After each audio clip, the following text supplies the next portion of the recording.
The research director at UPMC's Sports Medicine Concussion Program is Dr. Anthony Kontos, and he's here to talk to us about the empirical evidence for concussion from risk factors to treatment. All right, great.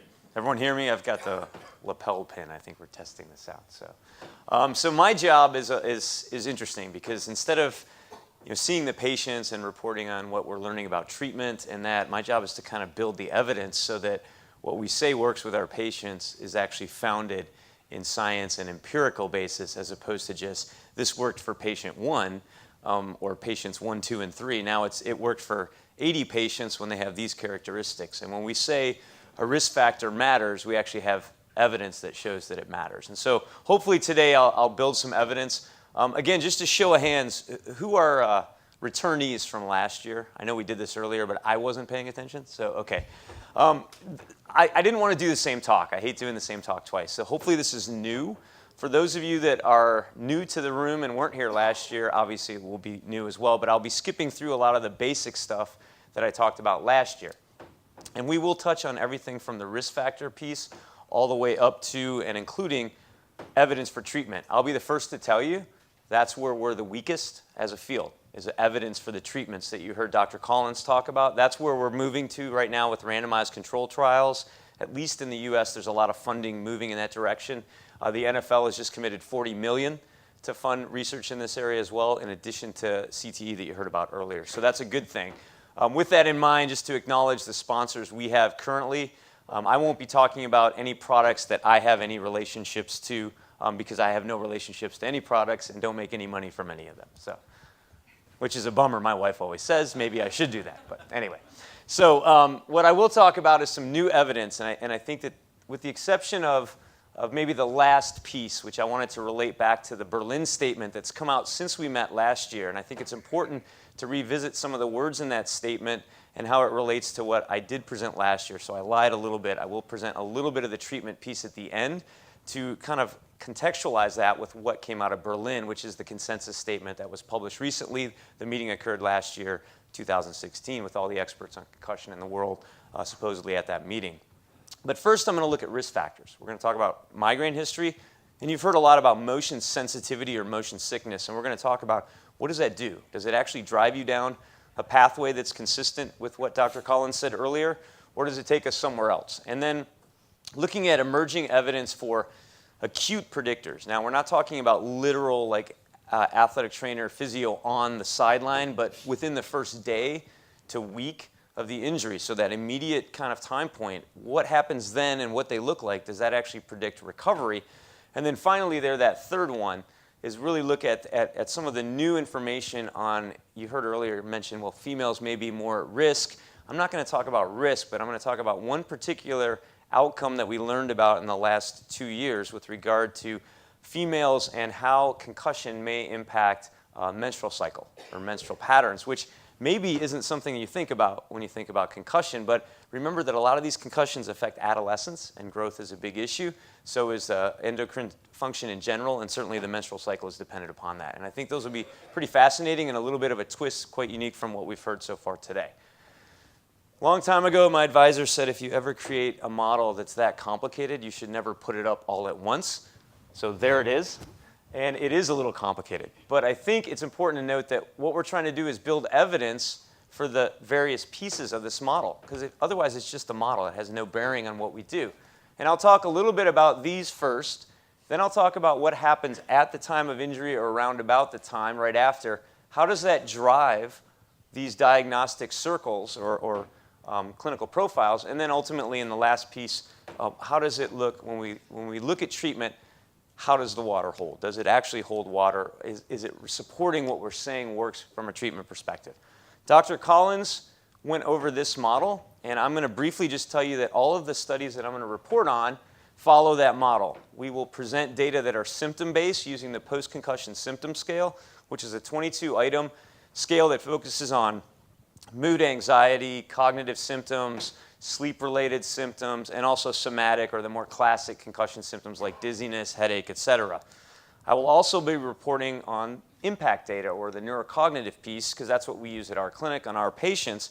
And I'll break it down mostly into these 4 things, which is reaction time, processing speed, visual memory, and word memory. It's important to note that higher scores in all of them are reflective of health or improvement, with the exception of reaction time, because of course if you're quicker, your reaction time is going to be lower. So that's the only one where there's like an inverse relationship. And then finally, as Anne just went over, and I won't do as eloquent of a job as she's done with my research assistant serving as the guinea pig and you're watching her eyes move. But this is from one of our publications. That's why she has a black bar. We don't make our patients wear black bars when we film them. But as you can see here, this is the VOMs. And I'm going to talk about those data as well. So symptoms, cognitive, and VOMs throughout the talk. And we're going to start with this. Do the pre-injury risk factors, so what we bring to the table. As you walk in here today, show of hands, how many folks have migraine history? Diagnosed migraine or family history like mom, dad, etc. Okay? A lot of people don't know this, by the way, until they're older. Adolescents in particular have no idea if they have a migraine history because they've never really realized that ocular headaches or ocular migraines without headache per se is actually still a migraine, and they have no clue about some of this. So a lot of times self-reported history can be pretty inaccurate. How about motion sickness? Show of hands for folks with motion sickness. A little more common. Okay? How many of you have both? Okay? They often go hand in hand. Good luck if you get concussed, right? So here's what happens, as Mickey mentioned. We kind of blow things up. Concussion plays dirty. It's going to magnify existing conditions. And the question then is, does that just directly lead to problems? So if I have a migraine history and I get concussed, am I always going to have problems? Or does it potentially only make problems if I go down a certain pathway? So we'll start out with migraine, and then we'll look at motion sensitivity. So we're over here on the left side of the model. And this is from a paper that came out. So I like, again, it's evidence-based. So I like to go, where can you find this? This is in the Journal of Head Trauma. It came out in 2017. I think all of the findings I'll present are either last year or this year. And this is looking at familial history. And just to contextualize that, it means you have a history, so it's personal or familial, or you have a mom or dad or somebody like this, brother, sister, with a history of migraine. Okay? And we had 153 patients in this first study. They came to us about 4 days after their injury, 4 or 5 days, and they were about 15. So these are mostly adolescents in a lot of these studies, but we do include some adults as well. We found out first, what is that history? And we found that 45% of our sample, which is quite high compared to what I just saw in the room, had a history of migraine, which may get at the whole risk factor, which, making it more likely you get a concussion, but that's a different discussion. Whereas 84 or 65% didn't have that history. And then we did what I just went over. We gave them symptoms. We looked at computerized testing results. We also looked at vestibular results. But I want to point out what we were really interested in is, do they then develop a post-traumatic migraine profile? So if they bring that to the table, does it make them more likely to actually have that clinical profile? And lo and behold, they're 3 times more likely to have a clinical profile that's post-traumatic migraine if they bring that to the table. And that's evident here where you see the history of familial migraine. You had 57% with that profile. In contrast, only a third of patients develop that profile if they don't have that history. So again, it sets the table for where you're going to head from a clinical profile perspective. But here's the kicker. If you just look at that PTM piece, so I have the post-traumatic migraine clinical profile, that's what drove the bad outcomes. If you have familial migraine but didn't go down that profile, you don't have as worse of outcome. Now the big question is, why do some people go down that and why do some not? And that's where our research will go next. But at least now we know that, yeah, you're more likely to have a profile, but just because you have migraine history, it doesn't mean you're going to have worse outcomes directly. So it's an indirect relationship that's mediated or moderated through that profile, as is evidenced right here. So, what does this mean? First of all, you need to be assessing this as a clinician. You need to not only ask, do you have it, but you need to find out about the parents, you need to find out about the siblings, and you also need to really, especially with adolescents, potentially involve neurology as well to get a diagnosis, because oftentimes, again, they don't really know what a migraine is. They're not aware of what that diagnosis might be. And it also may suggest there's some genetic thing going on with migraine that drives us down this particular pathway. And again, that's where our research will hopefully go next. Speaking of next, I want to focus now on motion sensitivity. So these are those 3 or 4 daughters of Mickey in the back seat driving in that unfortunate taxi cab driver's car. What happens to them when they get concussed? And I think it's interesting to note that, again, this is adolescence in this study. And so a lot of our research, a lot of our patients, about 65%, are in that adolescent age range. And earlier you heard youth being a risk factor. Someone threw that out in one of their presentations, like the younger. The research actually shows it's middle adolescence that's the biggest problem. So when you get below age about 12, you see a reduction in the outcomes. They're not as severe. When you get to about 13 to 17 or so, that's when you see this explosion in bad outcomes associated with concussion and greater risk. And then it tails off again thereafter into adulthood. So with that caveat, we looked at a large group, and then we separated them out. Motion sensitivity is, I'll just be frank, it's a pain in the butt to get a good assessment of. There's a questionnaire, the MSSQ, which is the Motion Sickness Sensitivity Questionnaire. I don't think it's the greatest questionnaire, but it gets at whether or not you have this in a high level or a low level. And as you imagine, there are few people at the high and low extremes. The vast majority of our sample were in the middle, so we excluded them because it wasn't really clear if they had or didn't have it.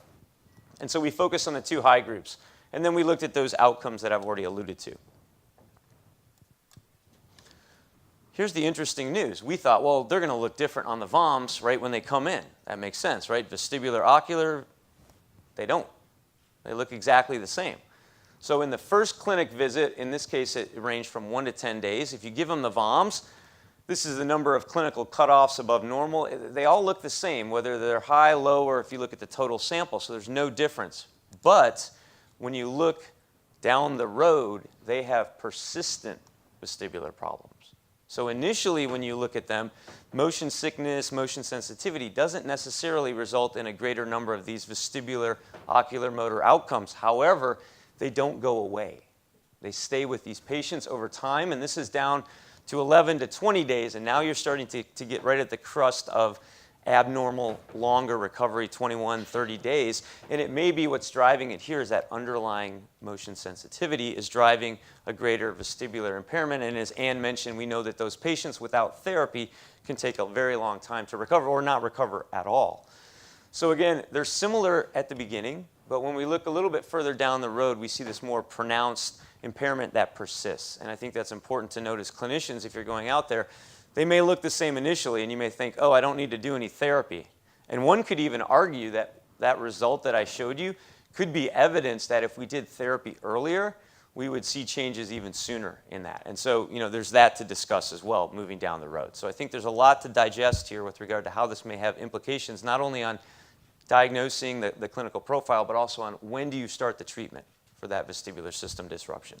So that's, again, the next phase of our research. That's where we're going to go. Hopefully this time next year, I'll be presenting those data, right? So next is who takes longer to recover. I think the number one question when people show up to a clinic is how long is this going to take? When am I going to be normal again? When am I going to be able to play my sport again?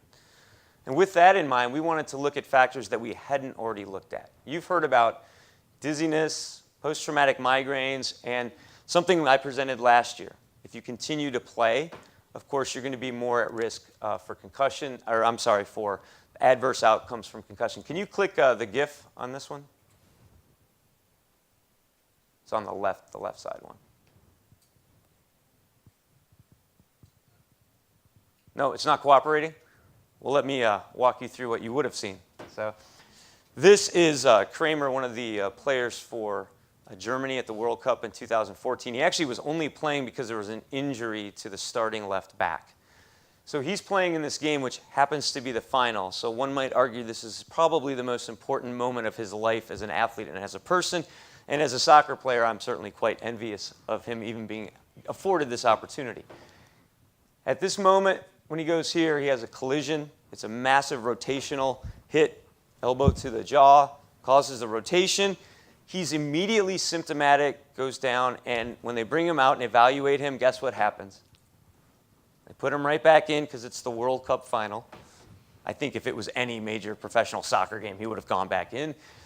This is him in about 20 minutes. And of course, in 20 minutes, he went up to the referee and said, "Where am I? What is this? And who are you?" And I'm not even paraphrasing. Those are his literal quotes in a press conference a day later.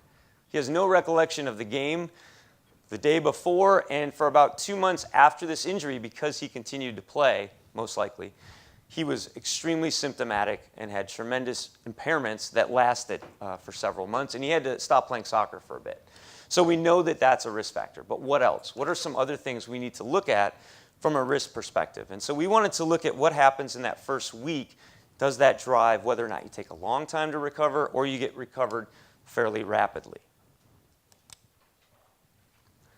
This particular paper is in American Journal of Sports Medicine, again, this past year. So if you're interested in dissecting this or looking at it a little more in depth, that's where you need to go. We had about 70 patients for this study. Again, they're coming in right away, so within 1 to 7 days, so fairly acute, subacute, early period, mostly adolescents again, and we did that comprehensive assessment that I've mentioned several times. Now, this is what's unique about this group. We wanted to look at people that are rapid, so they recover within 2 weeks. The average recovery for adolescents is up to 30 days. In spite of what you heard a little bit this morning, for adolescents, they take a little bit longer. So on average, they're going to recover within a month. So that's quite a variability of time right there. Then we looked at what we call kind of normal, and then those folks that we all want to know, who are these folks that take 30 to 90 days? Who are the protracted refractory patients? Is there something we can be doing with these patients to avoid that? Well, one thing we might want to do is look at what are their initial symptoms, what are their initial neurocognitive results, and what are their initial vestibular ocular motor findings. In an earlier paper we published on vestibular ocular motor findings, to give you context here, we found that the VMS and the VOR, which I don't have to explain what those are now because Ann did such a great job, those predict whether or not you're concussed or you're healthy. So if you just look at those findings, you can more or less figure out if someone's concussed or not. Smooth Pursuits was not very good at that. Neither were Saccades. But interestingly, both of them are very good at identifying severe injury. So if you have Smooth Pursuits positive findings and Saccade positive findings, either or, those are more predictive of you're going to have a longer recovery, not necessarily identifying the injury, but quite useful for recovery. Similarly, if your reaction time is quite slow and visual processing speed, which is a close second here, it's not up here, and in addition, if you have what we call the cognitive migraine fatigue, this is a paper we did about 2012 that said, look, in the first week, you have these kind of global symptoms that include dizziness, headache, fatigue, et cetera. And if you have real pronounced symptom scores in those areas, you're going to have a longer recovery. Okay, that makes sense. When we look more closely, that's what we're talking about here. Difficulty concentrating, remembering, foggy, dizzy, light sensitivity, headache, fatigue, drowsiness. A lot of patients report those. Fewer patients, though importantly, they do report some affective type symptoms, or maybe they have vomiting, numbness, which is less common, and then we also have some that report sleep. But the vast majority fall under this kind of global circle, if you will. Now, when we load everything together, and this is where I get a little dorky with the statistics, if you look at individual predictors, they don't account for overlap from the other predictors. So that means you may be accounting for something that's really masking something else. When we look at a model where they're all kind of thrown in together, what we find now is that visual motor speed and cognitive migraine fatigue are the unique contributors. So if you look at impact scores, and their visual motor speed score is bad, and there are some cutoffs that are in this paper that you can look at as well. I didn't put them up here. You know that those individual patients are probably going to take longer to recover. In fact, 30 to 90 days was what we saw in our study. That's a good harbinger of, I need to look at this patient quite closely. What are the risk factors? What are the potential treatments to get them on a pathway to recovery? Because almost 90% of our athletes in that long recovery group had poor scores in visual motor, and they also had that cognitive migraine fatigue score. So two things to consider when you're trying to identify which patients are going to be problematic. But I also want to highlight that that Smooth Pursuits piece, even though it fell out of that final model, is important because let's say you just did the VOMs and you see their scores look pretty normal and everything, but their Smooth Pursuits, their Saccade scores are kind of looking really bad. That should also send off the light bulb that, hey, this patient may take a lot longer to recover than these other patients who have that absence of a finding. So again, this is something we need to consider as clinicians, looking at these patterns, not of just one thing, but of multiple different outcomes in predicting recovery. Now I'm going to go completely over into what we call left field, which is where you don't want to be playing in baseball in the States, and really focus on, okay, so you have a concussion. What are the effects? And are the effects for girls in particular, which we hardly pay any attention to with regard to concussion? Most of the studies involve rugby, American football, Soccer is really one of the only areas where you see males and females directly compared. And in those studies, we found they have higher risk. We found that they also are more likely to have greater symptoms and impairment, not just symptoms. And we've argued earlier that maybe they're more honest with their symptoms, maybe they're more aware of their symptoms, maybe they're just have better insight, maybe boys just aren't very smart about their symptoms. I can tell you with a 16-year-old son versus a 13-year-old daughter, you can guess which one I think is smarter right now. The insight of a 16-year-old boy is pretty limited, especially for symptoms. So with that in mind, we wanted to look at these young women, and you're going to go, well, Dr. Kontos, how on earth did you come up with this study? Well, I had a knock on the door, and I see a red-headed woman who's a fellow, and it says OBGYN fellow, UPMC. And I'm like, she must be lost. What is she doing up in the concussion research lab? And Meredith is her name. We call her Snooky. And she knocked on the door, and she said, hi, Dr. Kontos. This might sound crazy, but I'd really like to look at menstrual cycle dysfunction with concussed girls. And I kind of thought about it, and I said, well, let's look and see what's in the literature. And first of all, I was like, there's probably nothing out there. We're not going to find much. There was a ton of literature on TBI, on more severe injury, and its effect on the neuroendocrine function, both in growth and maturation in adolescence, but also in women with disrupted cycles. And so we looked for concussion. There was nothing, zero. There was one study with moderate TBI, and that was the closest we could find. So we said, yeah, let's do it. And then the question became, well, how do you do that? And her initial thought was, well, we need to draw blood 3 times in the first 6 hours. We're going to need to get a urine sample. And I said, whoa. These are concussed young girls. There's no chance with a mild injury like that, comparative, that they're going to say, yeah, I'm going to do that without major funding. And she didn't have time to get that funding. So we instead decided to look at this from a self-report perspective, and we decided to use something somewhat new, which was the text messaging prompt system. And I'll go over that, which was amazingly successful with these young girls. So if you're looking to do research, use text messaging, use the things that these kids are used to kind of doing, and they will give you data that you otherwise might not have been able to get. So the first thing I asked her when she came in, besides like, okay, what's out there in the literature, was why do you think this would be the case? Explain to me your theory for why we should look at this. Otherwise, we're just sort of shotgunning research out there. And it basically rests on this hypothalamic pituitary ovarian axis, which is a little bit different than the adrenal axis, which is more implicated in some of what we see in growth potential effects. So this is more focused on downstream dysregulation of the ovarian function, and it probably has its roots from a concussive perspective in some sort of dysregulated hypothalamic function, but also, and Mickey, this is news to you, by the way, one of our neuroradiologists, myself, and Mickey now that he's hearing this, are going to be doing a study where we're going to look at the pituitary gland, because unbeknownst to us, when we do these MRIs, we have this wonderful image in DTI of the pituitary gland, and we're going to look at its size and sort of integrity across patients with concussion histories and not, to see if there's any disruption to that. So there are some theories about why this may happen, and ultimately it leads to low estrogen and irregular or absent dysmenorrhea or amenorrhea. So first question was, who do we compare these girls to? Because if they're concussed and they're going to have these effects, we couldn't look within concussed, like more severe concussion or more concussions. So we had to come up with a control group, and we started looking in the literature of all the things that affect the menstrual cycle, particularly in athletes, training, distance training and things like this, intense training, injury, the stress of competition, the anxiety associated with sport. So we said, well, we probably don't want just normal, healthy controls. So what we did was we found an injured control group. And this was kind of a unique piece of the study. It was also more of a pain in our butts to collect the data, because now we had to get all of these kind of harder to recruit folks downstairs from our sports medicine clinic that had orthopedic injuries.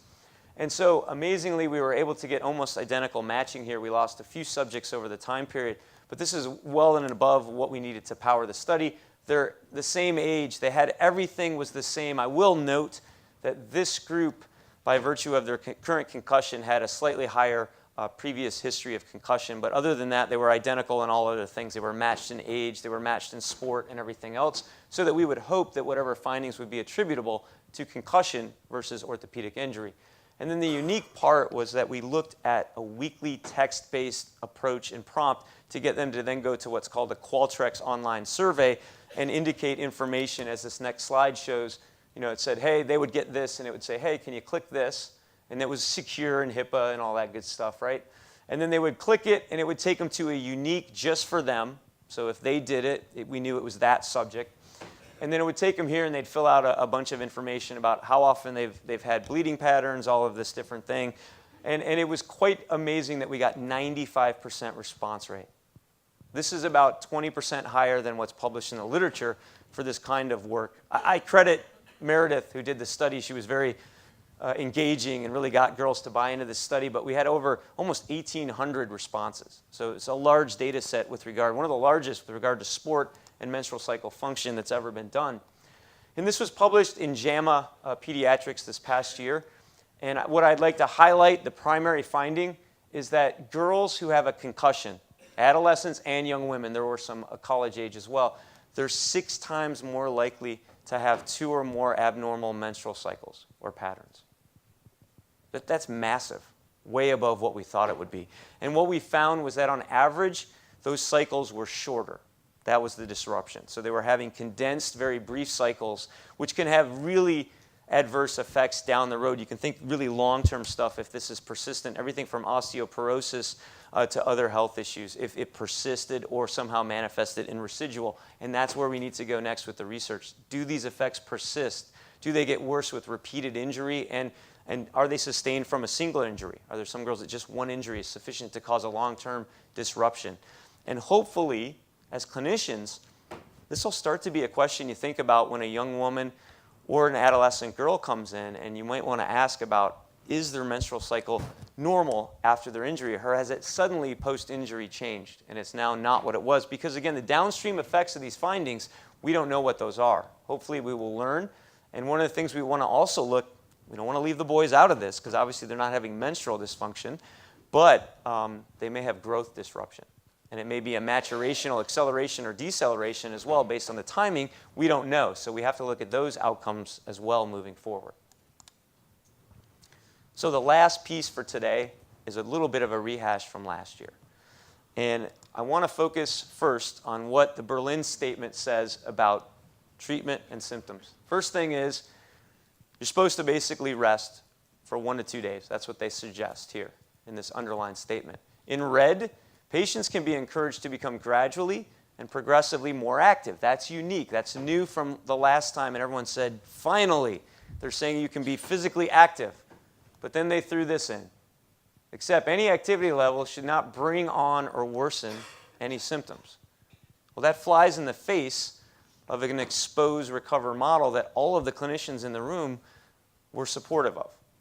So any activity that brings on symptoms shouldn't be used based on this statement, and that's really what several people on that committee believe. Consequently, any provocation of symptoms through vestibular, and do we provoke symptoms when we do some of that stuff? Of course we do. Vision therapy, out the door, exercise, being active, cognitive exertion, all of that stuff literally gets thrown out with the bathwater, so to speak, because it's an expose, recover, which means you have symptoms. Isn't that how exercise works? It provokes some symptoms, kind of tears the system down a little bit, then we recover and build it back up. And that's what we're doing with concussion therapies as well. So that, combined with the fact that we know rest can have negative effects on mood, it can exacerbate symptoms because of this contextual framing. And I think this is a really fascinating study that we did at University of Pittsburgh in the emergency department, where if you just told patients, you need to rest, what do you think goes off in their head? Oh, God, this must be a horrible injury if I can't do anything. And so they're contextualized to think they have a really bad injury. They actually report more symptoms than someone not told to rest. And then also, we've published recently that there's a certain group of patients that are very somatic. And if you have a somatic patient and you tell them to do this, they become hypervigilant and they focus so much on their symptoms at the exclusion of all other things in their life that their symptoms, of course, exacerbate. So with that as a backdrop and some contextual kind of understanding for what the results were that I talked about briefly last year, when you use rest and you use activity, is it equal for all patients? This whole notion of a protocol, is it relevant, and how does it kind of fly in the face of what the Berlin statement says? And I'll boil it down to the following 3 slides. If you take certain patients and you get them active, they will actually get better quicker, at least from a symptom perspective in this study. So patients with symptoms only is who we're talking about. When they're given rest, they don't do very well, okay? You can see here, 5 days rest, they're worse. 2 days progressive activity where they get back to it quicker, they're better. Okay, we don't see the same effect for the folks that are more significantly injured when they show up to the emergency department. In fact, if anything, you're seeing a reverse effect. And if we look at that a little more closely in 2 slides, it actually is a reverse effect when we look at some impairment. And this is not just like a transient immediate effect, but it's a persistent effect. So you see these folks that have been prescribed rest, they have this persistent high level of symptoms. This is a randomized trial, so we know it's not due to some other factors, right? But they just had this persistent higher level of symptoms all the way across out to day 10. But then when we look at our folks that are more significantly injured, what we see is that they actually benefit. These are verbal memory scores. If you give that really severely injured folks, these are probably your post-traumatic migraine, really bad headache, really motion-sensitive lights, and like these lights would drive them crazy. They need to rest a little bit at the beginning. So we can't just say rest or active or you're active. We can't do it across the board. We have to say, what do you look like when you walk into the emergency department or on the sideline or in the clinic, and then determine our prescription based on that. Otherwise, we run the risk of exacerbating for some and maybe hindering recovery for others. And so this gets at this whole notion of a summary of everything I've talked about today. To wrap up and to conclude, I think first we have to think, what do you bring into the table? Okay?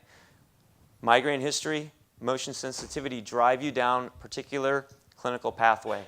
Post-traumatic migraine and a vestibular one, respectively. However, directly, they don't necessarily drive you down at a bad outcome. So it's, again, a mediated relationship.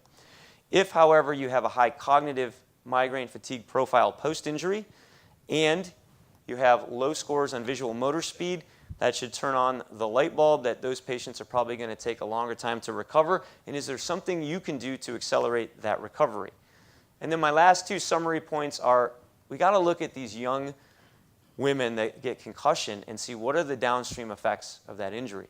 And don't just look at concussion-related stuff. Look at all of the ancillary systems that might be affected when someone has a brain injury, because the brain is involved in nearly everything we do.